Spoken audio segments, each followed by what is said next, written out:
I have taught you how to apply the Ten Commandments in the culture you are entering to take possession of it.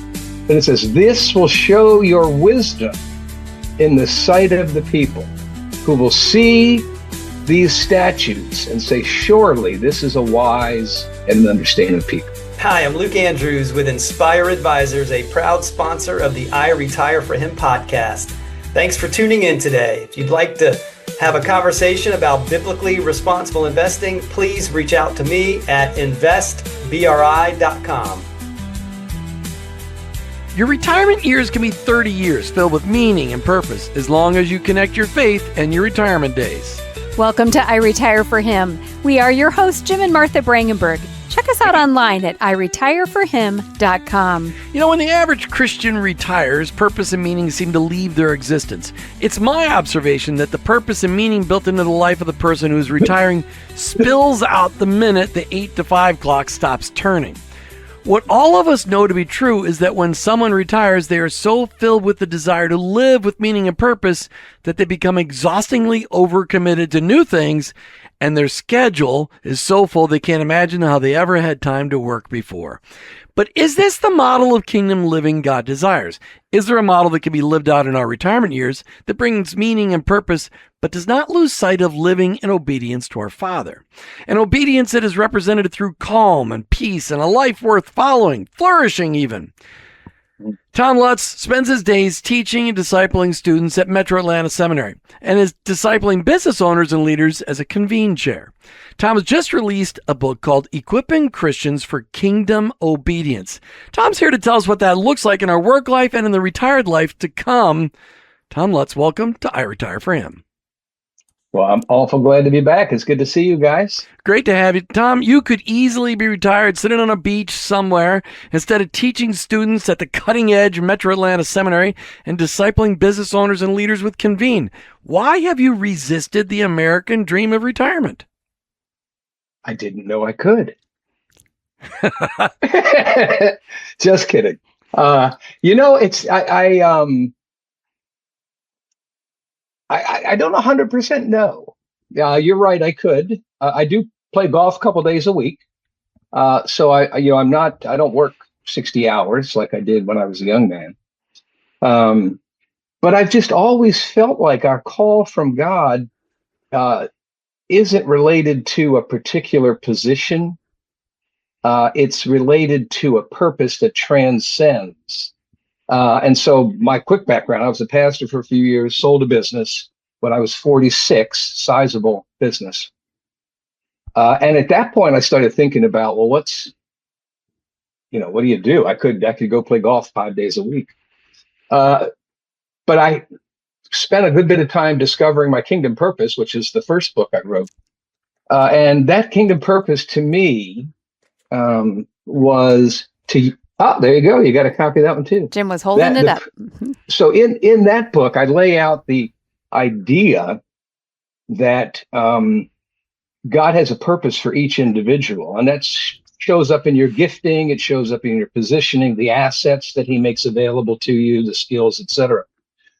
And so when I was my late 40s, I kind of looked back over the 20 years at CMD, the company we sold, and I said to myself, what did I do well?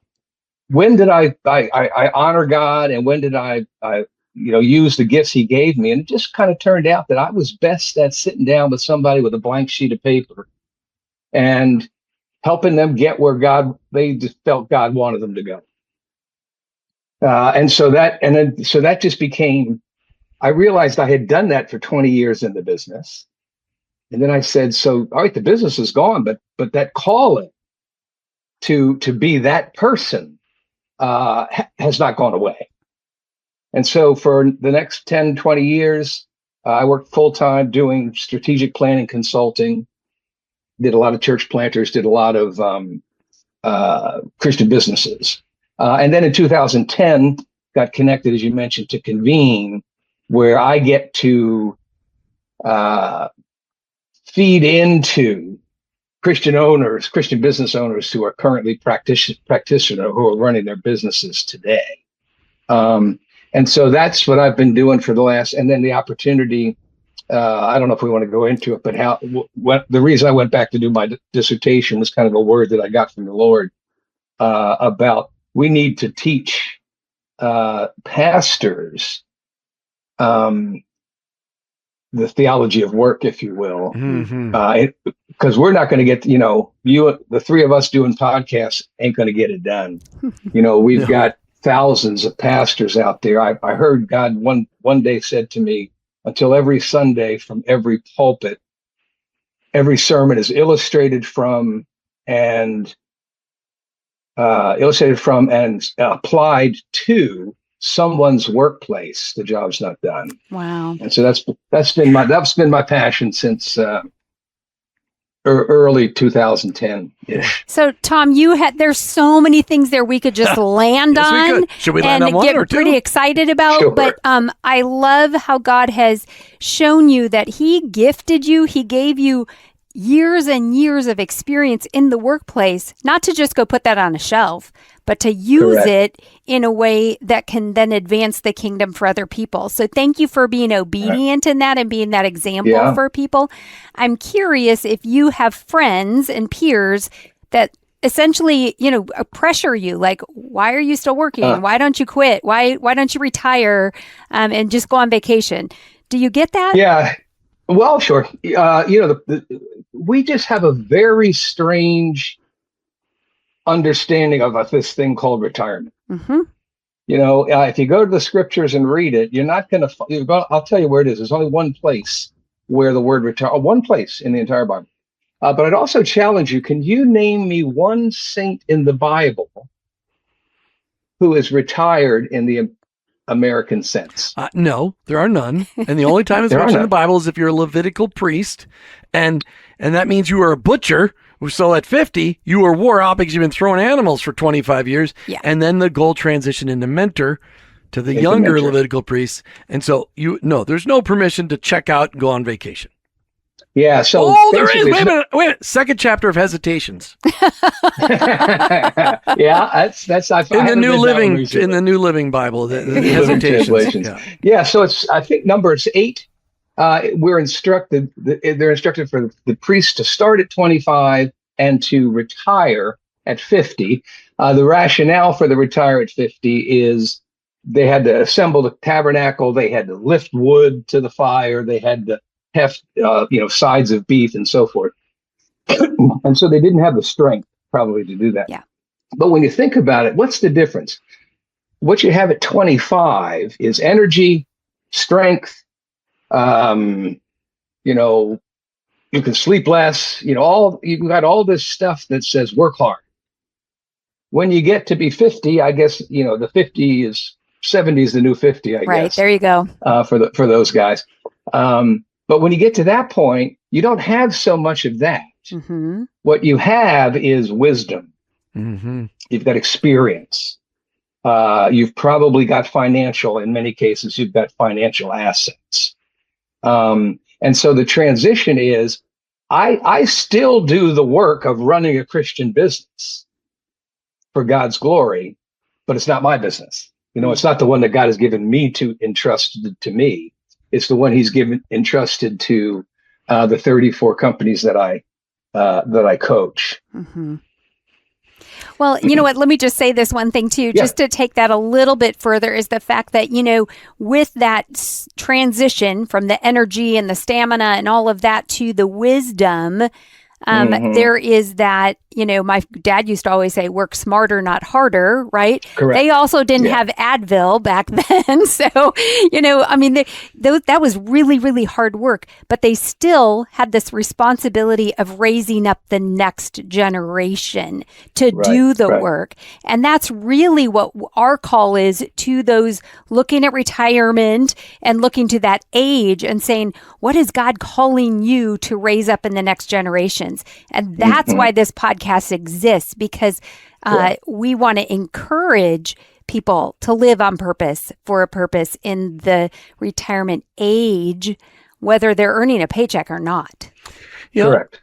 And speaking of retirement, most of us think about our investments when we think about a retirement. And there's For many, many years, we've been following Luke Andrews with Inspire Investing because our retirement investments, Tom, truly should reflect our deepest held biblical values. And many Christian retirees are surprised to discover that their portfolios include companies that are involved in abortion, pornography, or other activities that stand against biblical principles.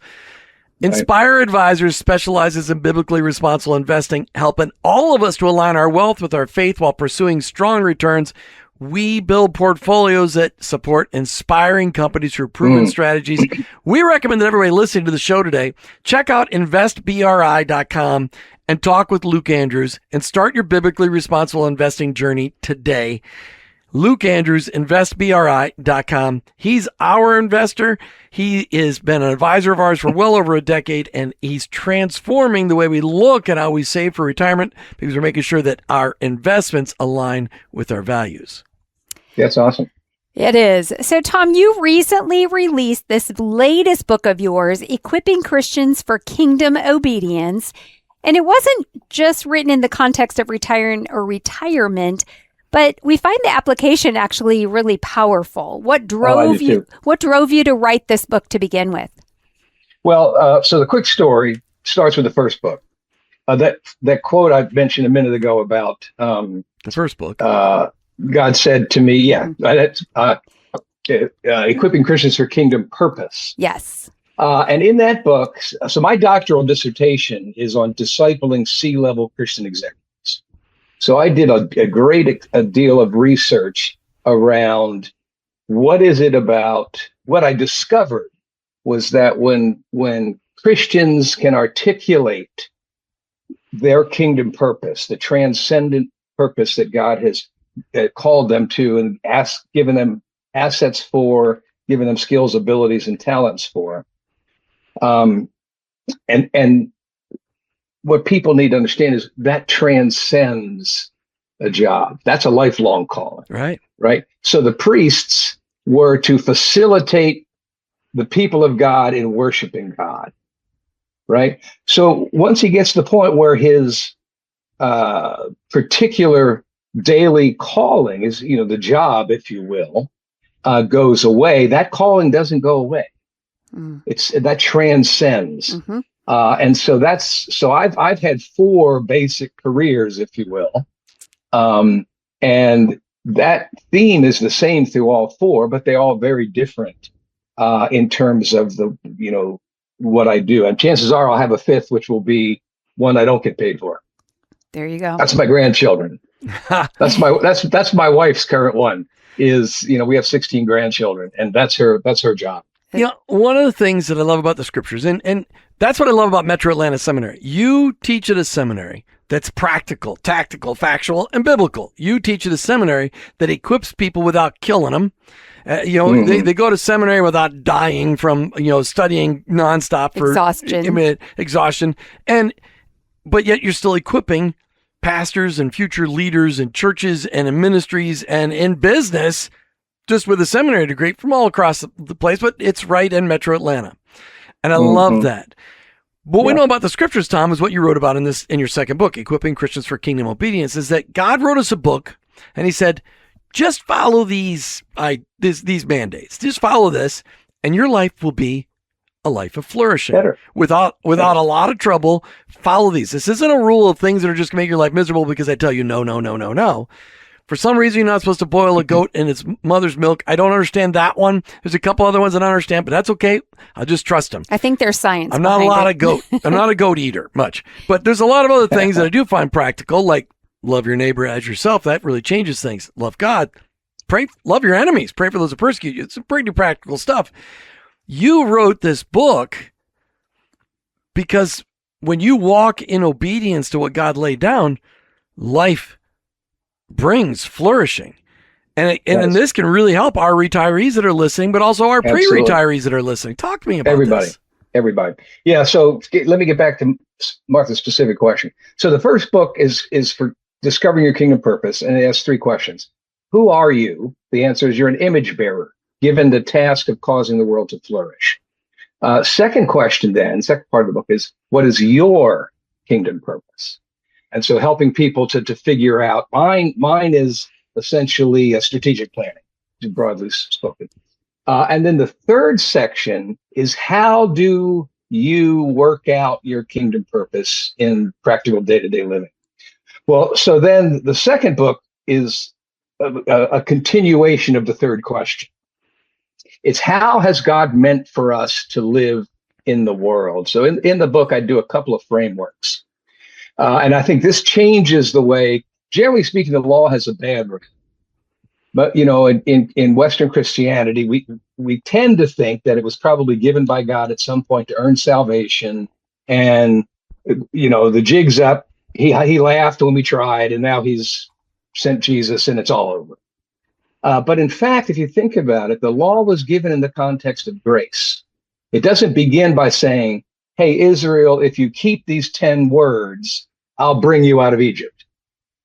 He says, I have brought you out of Egypt, therefore have no other gods before me, and goes on to lay them out. So the frameworks quickly are this. Christianity is the only religion that begins with a change to being. So we begin with being, then God renews our mind, knowing, and then we do. Right? Every other religion starts with either knowing or doing. So Christianity is unique in that. So you got to think about the law. The law is in the context of a redeemed. It's a gift to a redeemed people. And the other one then is to think about the difference between earning and effort. The law is not about earning, but it is about the appropriate effort that we can put into graciously obeying the Father who has redeemed us. And then the third key one is the difference between reward and result. So like when the fifth commandment says, honor your father and your mother that you can live long in the land you are entering to take possession of. I don't think that means the child that obeys his parents earns long life. I think it's saying simply this. The child that obeys his parents is probably going to live longer than the child that does not. All things being equal. And so that's how we have to think about this. If you want a world, it's the guidebook for the way the world's put together. Obey it, not to earn anything, not to get a reward. Do it because Jesus talks about this in the Sermon on the Mount. He says, let your light so shine before men that they see your good deeds and glorify your Father in heaven. But then it also says, I'll think of it in a minute. You had another question. I'll let you do that, and I'll think of this one. Well, you're saying several things that just really resonate in the sense. I mean, it really comes down to once. Well, I don't know if it really comes down to this, but what I heard from what you were saying, because there's so many things, though, is that God's given us a guideline to that obedience. Yeah. And if you know something and don't do it, then it's truly disobedience. And I think that can be pretty simple. I'm sitting here thinking about the people that are listening to you, Tom, and saying, I wouldn't mind sitting under him as a student because you have such a great way of just explaining things and pointing things out and giving us some simple points, even for complex ideas. You're saying, really it just boils down to a few main things, and then we can take it from there. I call them frameworks. Yeah, the frameworks. I love that. The other congratulations is you haven't used a single 5-syllable word. Yeah, so we thank you. Way to go. Nice. I'm actually going to talk to Drew Johnson, who is a professor after this, and we'll get into it. You can get into your 5 syllables. You can use all your 5 syllables. You can even use a 6 syllable. My undergraduate degree was Greek and Latin, so I can big word with the best of them. Yeah, it's just terrible. Just so terrible. All right. What we want to do is look at this obedience and how it impacts our lives as workplace believers and as retirees. Because when we walk in obedience to our Heavenly Father through the 1,500 pages that he lays out for us that really help us to get to know who he really is through the stories of others and through his direct words, how does that obedience really play out in the workplace in helping bring positive results? Yeah. Well, of course, if we're correct, if it's the guidebook, Here I'll give you an example from Matthew chapter 6. So Jesus in the Sermon on the Mount says 3 times, you'll remember this, I think it's prayer, fasting, and giving. When you pray, do not be like the hypocrites who stand on the corner and blow their horn. I tell you, they've gotten their reward. Rather, go into your closet, pray to your Father in heaven, and he will give you a reward. And I always thought, well, that's weird. So we're both doing it for rewards. But he says the same thing about giving, the same thing about praying. But if you go study the underlying, it's a different Greek word that he uses for the Pharisees than he does for the Christian. And the difference is this: the word he uses for the Pharisee is to earn a wage. The word he uses for the believer is to get a result. That's mind-blowing to me. He's saying, don't be like the Pharisees who do this to get a reward, to earn a wage, to exact a payment from God. Rather, do what I tell you. Seek first his kingdom and his righteousness, and all these things will be added to you. That's the reward side. It's not, don't do it in a deal to try to get something out of God. Do it because you believe him. And he tells you this is the best choice. Wisdom, I say in my lectures, wisdom is the settled application of God's law to daily life. It's basically reading the 10 Commandments and saying, what does that mean? There's one example I use all the time. In Deuteronomy, you're required to have a fence around your roof. And I'm going to bet you don't have a fence around your roof.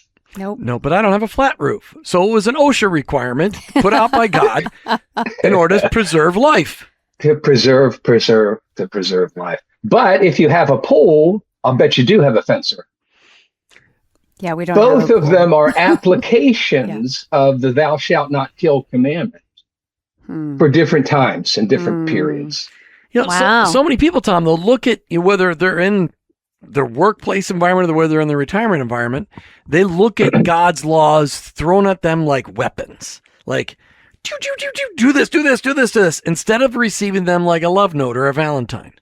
How do we change our thinking on this? Because God laid out his law not to drive us crazy, but to drive us to his love and to give us the most out of this life that we can get.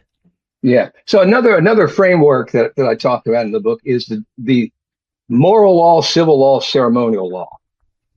So I think of the moral law as being the 10 Commandments. They're the absolutes. They're the Constitution, to use American parlance. Mm-hmm. They are the absolutes, what is never to be violated. Then things like a fence around the roof, things about rules about if you see your neighbor's donkey wandering down the street. What did you mention before? The way you put the lambs and the milk together. Yeah, don't boil a goat in its mother's milk. I think it was the law. All of those things were God saying, in your culture, you need to have a fence around your roof. The commandment, thou shalt not murder, hasn't changed. But in our culture, that same thing is applied. There's 3 Hebrew words, mishpatim and mitzvah. And those are words that say application. So when Moses goes to talk to the people just before they're going to enter the promised land, he makes this statement. See, I have taught you decrees and laws. That's the Hebrew word, mitzvah and mishpatim. I have taught you how to apply the 10 Commandments in the culture you are entering to take possession of it. But it says, this will show your wisdom in the sight of the people, who will see these statutes and say, surely this is a wise and understanding people. And I think, fast forward, I think Jesus in the Sermon on the Mount updates that. He says, let your light so shine before men that they see your good deeds and glorify your Father in heaven. What I love about this is that you're applying this to not only business owners and leaders, but to future pastors and leaders in churches or ministries, that they're hearing the truth about this. I want to just take a sidestep, because not everybody listening knows about Convene. Give a quick plug as to what Convene looks like, really quick, because we're getting to the end. So Convene is a national organization, started in California, a couple of fellows that were at Saddleback Church, the men's discipleship leader and a Christian business owner. started to see there are organizations, one called Vistage, for example, which does much that what Convene does. It helps business owners get together and help each other run their businesses with excellence. They wanted to do that same thing within a biblical framework, right? And so it's pretty simple. I've got 34 companies, 2 different groups. We meet. This morning I had them. We met for 6 hours together, and we just half the time we're working on sort of MBA level. Today we were talking about what the legalities of how you can and can't share your faith and work at your office. But then we spend half the time talking about one guy is trying to restructure his sales team, and so we got into issues of the appropriate way to incent behavior through commissioning. The godly way to do that. Another one has had a hard time hiring people. And that causes all sorts of disruption because, you lose the employee. That's bad for the business, but you hired a person, you kind of derailed them for 6 months and you made a bad mistake. And so we started talking about, wisdom as it applies to that. And another has a vendor does awesome work, but is constantly late with delivering product. But so we're applying biblical wisdom to very practical. These guys are going to go. They left this afternoon to go try to fix these problems. That's awesome, right? With that wisdom. Do you find that they have learned to seek our Heavenly Father for those answers, those tough answers? Oh yeah, because a lot of business people are like fixers. They're going to go fix something, and they rarely stop. And I'm the guilty one. I'm sitting here. They rarely stop to say, God, what do you got to say about this? Who should I hire? Should I hire this person? Should I fire this person? I mean, what about this vendor? Talked a lot of that. Yeah, that's good. The devotion we had today, whoever's the host for the day brings the devotion. And Tom brought the devotion from when Elijah's in the cave. And remember, he hears the earthquake and he hears the windstorm and and then he hears a small silent voice, and God is in the voice. And his challenge to us is, if you sit down in the morning to read your Bible or read some Psalms or whatever your devotional practice is, end it with 5 minutes of silence. Mm-hmm. Because what happens is we get in there and we just fill our heads all full of stuff and then say, oh, God, I'll talk to myself. Thank you very much. And that was the challenge. And to basically take, after your devotional time, sit and listen for 5 minutes to see what God's going to tell you. That's some good words. Right. And that's a great word for business people, because we want to just crash through and, get her done. It's a good word for retirees too. They're trying to figure out, how should I spend my day today? Instead of filling it up with whatever, say, actually, after you're done with that quiet time and that coffee, listen. Yeah, just listen. Quiet. Listen, okay, God, so what do you want from today? I want to ask you another logistical, practical question, and that is that you brought up the teaching at Metro Atlanta Seminary. Tell us about that just briefly for our listeners to understand what that is all about. Yeah, so we have a great deal of retired. I hate that word, but it's an American word and we use it. So you know what I mean. People who are no longer receiving a paycheck, but who want to be useful in ministry, meaning and purpose. Meaning. That's what everybody's looking for. So basically, it's very simple. So you get 40% of your credit is from academic work. So we do 4 quarters a year over a period of 3 years, and that's your academic. So you'll do a 2 credit course or 1 credit. So Monday night, I started teaching Older Testament survey, and I have 2 hours, 20 minutes a night for 8 weeks. They read the entire Bible. When they're doing that, I've got a new book I'm working on, which is a companion to the Bible, a companion to my lectures, and they read the Old Testament introductory book. But that's that. It's pretty interactive. My style was a little more lecture, but we still have a lot of questions and so forth. So that they'll run through that for 8 weeks, 4 times a year for 3 years. 40%. So that's 40% of your credit. 40% is practical. So it's leading. Jim, you were asking, about do I get a chance to teach pastors budgeting and that sort of stuff? If they're in a church leadership role, some cases it's leading prayer meetings. It might be counseling, whatever. But it's more practical. But it's the same balance. And then the real key, what we think is our secret sauce, the 20% remaining is a program of relationship with a mentor. So you're learning all of this, you're putting it into practice, and you've got a slightly more mature.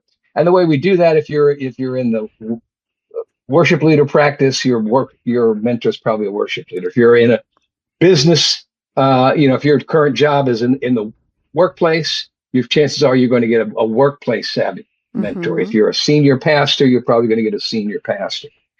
But we think it goes, 200-300 years ago, somebody had the bright idea to build big buildings and throw students into them for extended years. And the average seminary student now comes out with $150,000. Oh my! Of student debt. And they've lost touch with reality because they've spent 3 years inside an institution. Metro Atlanta Seminary, you got to check it out. You can only hope that Tom Lutz will be one of your professors. Well, we do. Most of our classes are available online. Awesome. So you do both? Yeah. In person and online? We do. Yeah.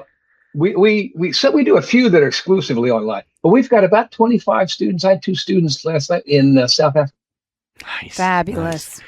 Thanks for sharing that. And thanks for sharing equipping Christians for kingdom obedience, because it is something that we all need to think about. Obedience, we all just obey. That was used as a weapon, but God wanted to give it as a gift to us. And I appreciate you bringing that out in your book. Tom Lutz, thanks for being with us today. We've talked about a lot of stuff. Awesome. I love you guys. Yeah, well, and if you want to get a hold of Tom's book, it's on Amazon. We'll make sure we have all the links in the show notes. We'll put it in the show notes. Yeah, I think I sent it to you. There's vocational-discipleship.com. Excellent. We'll have that link is where you can go notes. to get more information on where to purchase the books and how you. Perfect. Thank you so much. And if you want more stories like this one to reach more retirees or workplace believers, just join the Coffee Club. You can donate $5 to $10 a month to I Work For Him and skip the trip to the coffee shop just once. Visit iworkforhim.com/I retire for him-donate. The link is in the show notes as well. Remember, if you have a pulse, you have a purpose. If you're not dead, you're not done. We'll see you on the next time. So together we can say, I retire for him.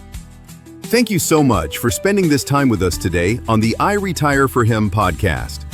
If you're looking for ways to live out your retirement with real purpose, we'd love for you to visit iretireforhim.com. There you'll find resources designed just for you, and you can become part of the I Retire for Him Nation, a community of folks just like you who believe retirement is the beginning of something meaningful, not the end. While you're at it, come find us on Facebook and give us a follow. We'd love to stay connected with you there. And if you enjoyed what you heard today, please subscribe and give this episode a like. It helps us reach more retirees like you. So remember, head on over to iretireforhim.com and discover how you can bring new meaning to this season of life.